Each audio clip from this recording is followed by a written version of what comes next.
Gautam neuro care brain stroke migraine fits brain and spine surgeries కి best neuro surgeon. వైసీపీని వీడిన అంబటి రాయుడు సంచలన నిర్ణయం తీసుకున్నాడు. ఫ్యాన్ గాలి తట్టుకోలేక బయటకొచ్చేసిన రాయుడు జనసేన పార్టీలోకి వెళ్లేందుకు సిద్ధమయ్యారు. రాజకీయాలకు కొంతకాలంగా దూరంగా ఉంటానని చెప్పిన ఈ మాజీ క్రికెటర్ వైసీపీని వీడిన 4 రోజులకే రాజకీయంగా యాక్టివ్ అయ్యాడు. తాజాగా పవన్ కళ్యాణ్ తో భేటీ అయి talk of the AP politics గా నిలిచాడు. త్వరలోనే రాయుడు జనసేన కండువా కప్పుకోనున్నట్టు తెలుస్తోంది. గుంటూరు జిల్లా పొన్నూరు లేదంటే కృష్ణా జిల్లా అవనిగడ్డ టికెట్ ఆశిస్తున్నట్టు ప్రచారం జరుగుతోంది. దీనిపై అధికారిక ప్రకటన రావాల్సి ఉంది. ఐపీఎల్ ని వీడిన వెంటనే ప్రజాక్షేత్రంలో రాయుడు ప్రత్యక్షమయ్యారు. వైసీపీకి అనుకూలంగా వ్యవహరిస్తూ వివిధ ప్రాంతాల్లో పర్యటించారు.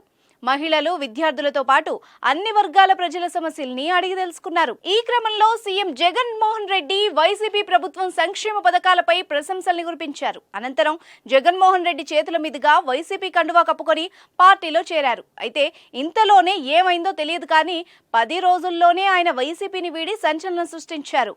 రాజకీయాలకు కొంతకాలం దూరంగా ఉంటానని, సరైన సమయంలో తదుపరి కార్యాచరణ ప్రకటిస్తానని ట్వీట్ చేసి అందరినీ ఆశ్చర్యపరిచాడు. ఆ తర్వాత తాను దుబాయ్ టోర్నమెంట్ లో పాల్గొనేందుకే రాజకీయాలకు దూరం జరిగానని కూడా ప్రకటించారు.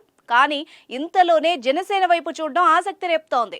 వైసీపీని వీడిన తర్వాత రాయుడు టీడీపీలోకి వెళ్తారని ప్రచారం జరిగింది. అయితే అనూహ్యంగా జనసేనలోకి వస్తున్నారన్న వార్తలు ఉత్కంఠ రేపుతున్నాయి.